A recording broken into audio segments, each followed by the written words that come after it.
Oshagera, legal suspect. I know you, my brother, you know these things. Nzombuzi zandi mukwanukula. Bwe maro okwanukula nsazo ngambe nti okigudde oba okiyise. But along the way sinnaba kuva kukwanukula bw'okomawo bw'ogenda kati ate onyiize. Ate nga twali having a conversation eri civil nga teriimu kunyiiga. Njagala kwanukula wadde ovuddeko banaakutuusaako obubaka. Don't worry my brother. Ekisookera ddala nkunnyonnyodde nti this boy was attacked n'atafuna justice. So olunaku olwaleero Alien Skinny oba teyafuna justice ne muddamu ne mumulabula nti mukomawo ogwokubiri. Bw'afuna obusaale ne yeerinda. Of course akola kikyamu okuba n'akasaale because musango gwa naggomolera akola nsobi era nakivumiridde dda kuno nti Alien Skinny okuba n'akasaale akola nsobi era musango munene nnyo era naye nga bwakedde ku makya amatatu ne gakyuka ayinza okugende ku meere. But however tuyina okumanya legal suspect if this boy was attacked n'atafuna justice ne motoka ze zonna n'abeera nga ye yazeekanikira n'ennyumba n'azzaamu endabirwamu because Ragadi helped and brought the DPC na biki ebintu ne bifa nga bwe tubimanyi. Olwaleero bwe musinziira mu bbaala nga mumaze okuteeka mu whisky ne mugamba muddayo mwagala Alien Skinny agende yekweke mu parliament gye mutaamujje yekweke mu State House bw'afuna obusaale kubanga teyafuna justice olwasooka. Kati omuganda agamba nti omunafu kyakutte kyakubiri kukyo omuntu yenna bw'okeera ku makya n'omulabula nti ojja kumulumba gw'oyagala akola atya. So still I will stand on this platform and condemn Alien Skinny akola kibi okuba n'akasaale era musango munene. However mwamugambye mugenda kuddamu mu mulumbe alinayo maama we n'abaana be mwagala yeekuuma atya. Wano we ngambira government ne police. This boy didn't get justice mu mulundi ogwasooka. Abantu abamulumba n'ebidomola bya acid erita 3,000 ne Sinotrack 10 ez'amayinja ne Jambiya ne Sululu bagenda kuddayo. Omuvubuka ye mwagala akola atya. Thank you. Lwakuba deshi o hosting abasajja bali hostile naye bade njagala kunyonyola omukulu ne ate naavaako nti I want to ask him what does the word government mean, because wabeerawo such incidences it is about the law and the police. Police yerabirira abantu n'ebintu byabwe, then bwekiba nga kibalemeredde bakukwasa law oba justice. Justice yeyambako okusalirawo bogende luzira oba omusango guguggwa. Nze what I am saying is whatever people are calling whatever they want to call, they are trying to blame the others and everything. It is a two-way sword. Nze njagala bagamba twandikakanye ne tukendeza ku busungu ne tukendeza kwongera bakuyita okwongera mu kamulali mu bisike abantu gamba nedda kirina okuba bwe kiti ono lwaki akoze bwati. It is a two-way thing because nze kyenda bawana kigendo tukola obubi tinga abantu bano bagenda ne balwana police yo already batunulidde netesobola kukwatayo muntu yenna nti nga tanna kyakoze. Ate police tejja gamba muntu nti olina akasaale mu bukyamu kubanga akasaale akafunye kwe protectinga just in case. Naye wati akasaale ako babeera bakakuba ne kaganda tajeti yaako ne kakwata omuntu omulala.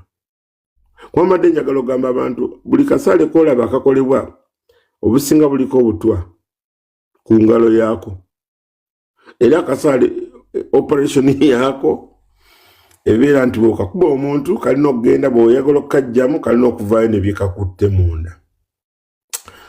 Kakati ebyo byonna tubyogere because if I am scared I can lose. Sola n'okunoonya enkoni zino kibooko ezirunda ente n'embeera ne kibooko yange. Naye that kibooko can be used as a weapon. I can be with my knife akaso akasala emmere awaka. Naye poliisi n'enkwata nga akasaako kasaza omuntu bagamba you have stabbed a person. Kakati ebyo byonna nga tebinnabaawo, as elders, this is my prayer. Abayimbi bonna tubaagala, ate abayimbi bonna baakabi, but kino ekintu kigenze mu maaso g'abantu bakijjemu obusungu, bakijjemu amalala, because the next result tetujja kuwolereza muntu yenna. Singa omuntu yenna anaafuna obuvune oba omuntu yenna anattibwa, ekkooti ejja mukwata, gavumenti ng'oli bw'agambye, poliisi ejja mukwata bamutwale Luzira, and there will not be a bail because ajja kuba akoze kyala kinyaga bitono. But this is our prayer and we don't need to beg people. Omuntu asobola okwejjeeka nayingira ekibuga n'ava mu kibuga n'addeeka aba ategeera. It is a prayer that please temulwana, tekigenda kuyamba. Ate temunonya bitiibwa, ebitiibwa mulina obyewa ne babibawa. Ate temugamba nti muli baakabi kubanga si mwe bayimbi abasoose okuyimba. Abayimbi bangi bayimba naye basirise. And for us, it is up to us, Ogama, never as leaders, let us try to look for the best way to survive in this animal farm. Nti buli omu ayagala kubeera waakabi. Situganye, buli omu alina abamuwagira. Buli omu alina byayimba.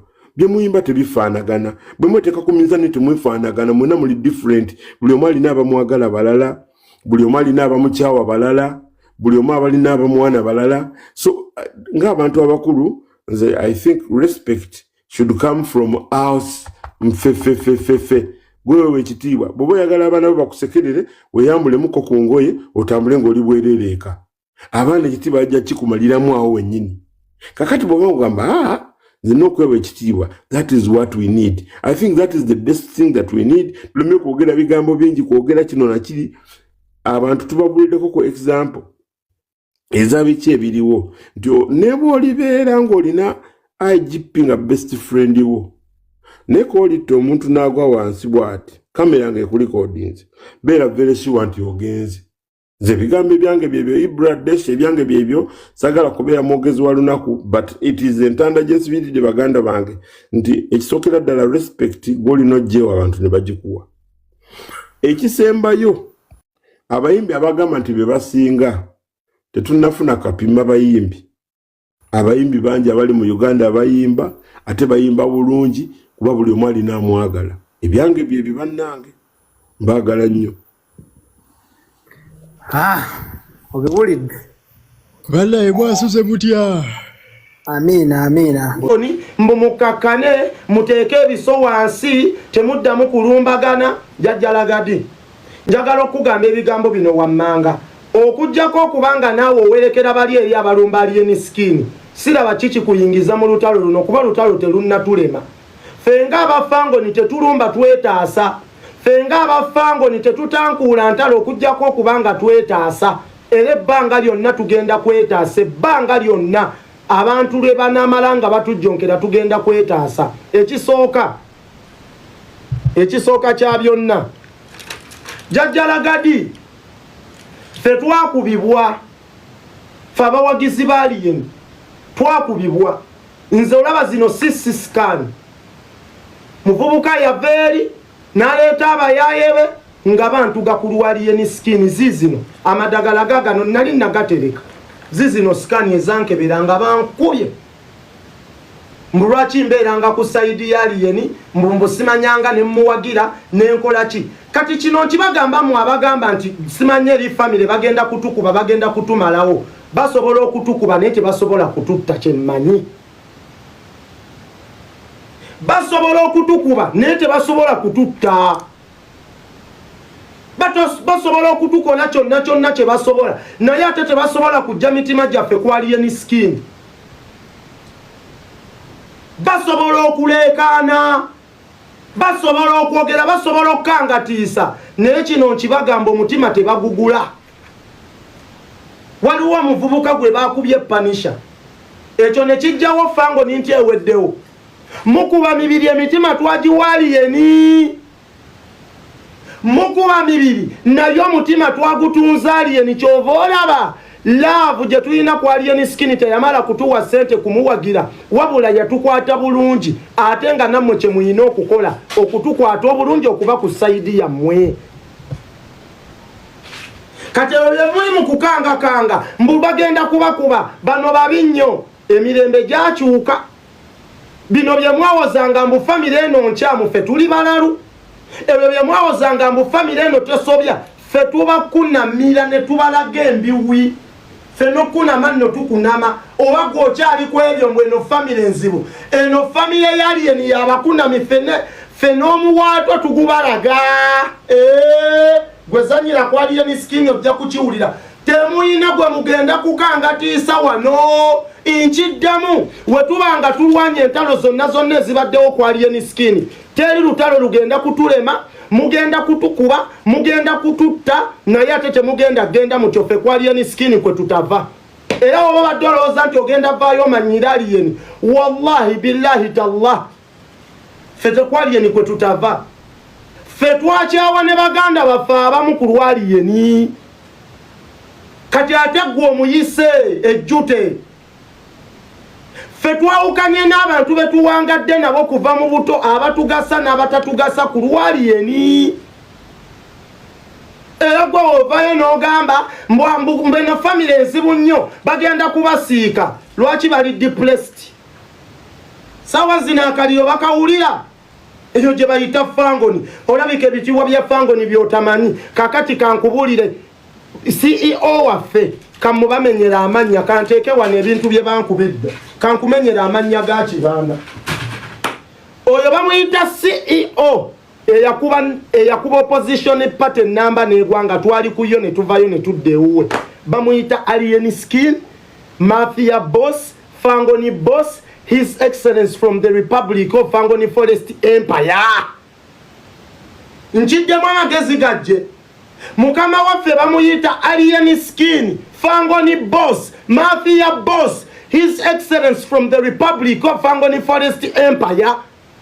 Nga ffe abamuli amabega batuyita ba Fangoni Disciples. Tuyina n'ebyokulwanisa binnamuzisa ebiteeka famire gwe gy'olabanga ey'amanyi ne bigikuba mu depression. Tukasuka mizinga egitaliiko biso, egitaliiko kutta bantu, egitaliiko kunyiga bantu wabula nga twetaasa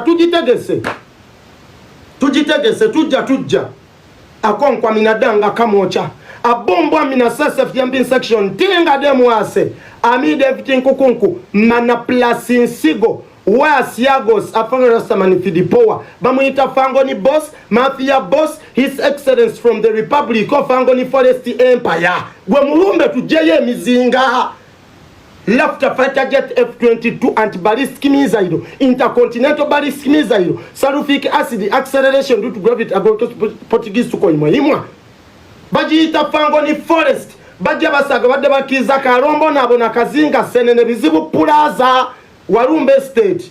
Ewata kyala basirusiru waberayo ba Fangoni bokka. Mujja kutuulira mwe. Mugenda mwe kutuulira akaliro, mugenda kukawulira akaliro. Gwe vaayo nga weyita ow'amaanyi mbu gwe simanyi oli muyimbi munene. Ku Alien Skin tetwagala banene. Alla mugenda nno kutuwulira nno, tugenda kusimbula. Kati weetuli anti mwewaana nti eyo famire ekuba mututte mugenda kutta bameka. Alien twamuguza mitima tetwamuguza mibiri. Mukuba mibiri emitima twagikasuka uwe. Fenewa muliba mutukubye okutusensebula tulisigala tuwanika olugalo nga tugamba Alien owangale, Alien must shine, Alien Skin juu. Kakati byonna mubikole naye mumanye nti tuli ready and we are ready for everything. Omwana mulwananga wachi mumuloza tetubiraba, mumuloza bye mubaddenga mumukola tetubiraba. Tugenda kuyimirira naye ebbanga lyonna. Jajjalagadyo badde kuziraivu n'ogamba mbu tukakkane, tunakakkana amaze kufa, tunakakkana ali mu ntaana, tugenda kwogera, twaluzinga radio mu bintu by'ekisiru, tetugenda kuluzinga Alien nga tulaba. Ajja genda tumaze kufa, ajja kufa tumaze kufa. Kyobola bebe mwakolanga okuba abayimbi ku Alien siwe kijja okuba, mugenda mmala kutukuba ffenna okumutuukako. Mugenda kumala kutukuba ffenna ne mututta. mutuuke ku alien otherwise nga tukyaliwo muswadde tewali kye mugenda kukola wallahi thumma billah fenewe munaatukuba tetulina maanyi nye tusobola okweyogerako tetulina maanyi nye tusobola okwogera tetulina biso fene tugenda kukwata mayinja fene tugenda kukwata bisi fene tugenda kukwata batting naye tusobola okweyogerako kyova olaba fe tetuba na bisi mwe mujja n'ebisi naye nga fe tukozesa bigambo nga mwe mukozesa bisi wali olabyeyo video ne mungalien skin alina gwalumbye ng'akutte ekisi wali olabyeyo video ne mungalien skin alina gwakolako violence tuzirina nnyingi nga mumulumba video yasooka oli yali ategese show ye nayitalien n'amukuba mu kamera gwe tulageyo video ng'alien alina gwakuba era musigala mu bipropaganda alien yakuba abeegundi mwe bayimbi mwe kino kankibagambe tetugenda kubaagala nga we twagadde alien tetugenda kubaagala nga we twagadde alien fe twakyawa ebibiina bye twali twagala nope alien love gye yatulaga tukyaya abeewaffe tukyawa bazadde oleetamu embwa tukyawa bazadde oleetamu embwa alien kwe tutava jajjalagadi obadde ku live n'ogamba mbumukoye violence saagala olage ekifaananyi kibi ku alien mukwano gwo nkimanyi naye alien skin yaliwo mu biseera bya violence abayimbi ababiri we battira abaana mu bikomera yaliwo sawa zino buli muyimbi ayagala kuvaayo tukimanyi mubala bululu omwana temumuvugirako bululu emabega we bamulumba ne bamukuba mwavaayo lagadi gwe kennyini waliwo nga alien yakubibwa mu kusooka yes no taking over lwasooka lwaki muvaayo kati nga tugenda mu kalulu kunoonya ssente okulaga nti muyingira mu nsonga z'omwana oyo lwaki muvaayo kati fe tunyigirizibwa ekimala nze bibi nebipapula tuyimiridde n'alien mu kaseera abanupu we bamukubira nze bafuutu soja ne balumba ennyumba yange ne bajasa endabirwamu ne ziyiika waliridda walagadi fe abamu ne tutulugunyizibwa ne tukubwa nze baakaboni kataba gimenye mu ssaga y'alien olutalo olwasooka nina ne damage nebyo nabirekera Allah ne ngamba kasita bamenye ku lwalien mashallah ate ndi mugumu nnyo era nkyayimiridde kyobola bambagambye newe munaatukuba newe munaatutta tetugenda kuva ku kimenke zizina empapula tebankuba bali tebaagala kunzita n'obutwa saabulozaako ngenze kata ngenze saudi ngenze buli wamu nga bampalana ku lwalien embeera eganye ku lwalien naye omuntu gwe nnwanirira nkimanya asiima ataddiza ne waba takuwadde afazali akuteekako omukisa n'agamba ensi eteeke gwe muliko gwe mumanyira tusirike tetugenda kusirika sawa zino muvaayo mulaga mbu alien mubi lulinga temwavaayo bamukuba misana oli yamuyita mu kizimbe n'amutunuzaamu kamera n'amukuba n'akwata video n'agita teyakomoko n'amuleetera poliisi emusibe sawa zino jajjalagadi ovaayo olaga nti bano abaana beetereze ekibuuzo kiri nti ye yeetereze mu kumukuba oba bo beetereze mu violence gwe bamukolako tebaakoma okwo opposition party namba ne beepangapanga meeyo ow'obusoga n'akwata amayinja n'abayaye nga bagala kuttira mwana mu kinnya ne bakwata amayinja ne bakuba endabirwamu ne muyiika mu maaso nga mutunula abayimbi mulaba sawa zino muvuddeyo mulaga muyingira mu nsonga ze naye tukimanyi mubala bululu era kino kikugamba Jenosalimu Sale taata zino ensonga bazitulekere zijja kugwa nga we twazimala we tugenda okuzimala nga we twazimala we tugenda okuzimala fe batukubye abamu tulinze na kufa naye ate tebatta mitima batta mibiri tujja kufa naye ng'emitima tugirese ku nsi nti gyagala alien muvaayo mulaga nti temwagala violence ali mu music industry ekibuuzo kiri nti Big I we bamukubira obucupa alien yaliwo abantu baali babakoowa mu abayimbi mwandibadde muyimirira ne mwebaza alien ku kyabakoledde mwandibadde muyimirira ne mwebaza alien ku kyabakoledde mwensi yali yabakoowa nga ffe twabakoowa nga ffe tutambuza propaganda kumwe ebiseera we twabeereranga mu opposition nga tubateekako propaganda alien byonna biterezezza naye mu kifo ky'okumwebaza ate mumuliko mumulwana mwe mwandirwanya alien mwe musaanye okusirika nga alien bamulwana ye mweka nnyini mwandivudde ne mugamba let us stand with alien skin ono Kadingo yali yatwala music industry Kadingo nga music industry agitaddemu di propaganda agitaddemu abalwanye mwenna bagendanga ewa Sale alien skin nayimirira nasaayo abaana nasaayo maama ife singa siffe kwagala aliyeni singa maama waliyeni mufu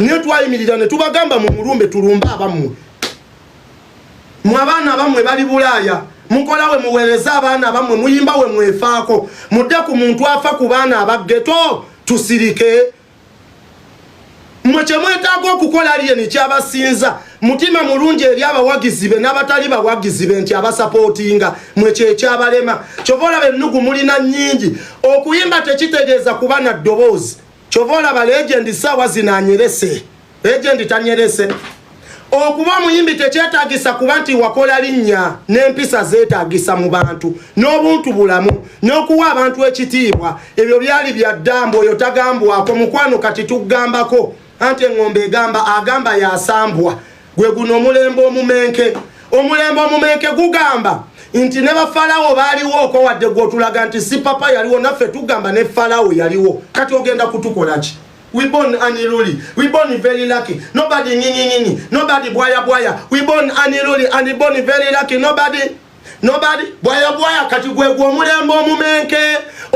omumenke gwe guno mu principle tasobya wa kadingo nga tumusa ku ntandalo nga tumuwamu emboko zezi nga tumugamba genda n'amazigo guno omulembe omumenke gwe guno nti nze ndi munene oli munene wa wetukubira olugalo mu ttaka amazine gayiika n'okakasa nti tulukkubye kati wanyerese ddooli awo okaababuka guno omulembe omumwenke tetwagala kumanya oba oli munene oba toli munene fe omunene gwe tumanya ali omu aliyeni skini na bebe cool otherwise abasigadde muli bibwa guno omulembe omumenke abanene tumanyi babiri aliyeni skini na bebe cool nabagamba bebe cool ye king aliyeni skini ye president king abaweebwa ekitiibwa ye legend era ye legend bebe cool gwe twasigaza mu music industry awa abalala chance atabeera mu ntalotalo za kisiru gwotalira bakuumye erinnya lye paka kati kuba nti bebe cool ne waba yagadde trendinga ajja kwata akawumbi aleete alubamu ya break the chain woba oyagala trendinga tolumba balala kwata sente bali bakulu banno bakuyitako kati ate oli ku baana bato bojjonkera ebyo tebikyakola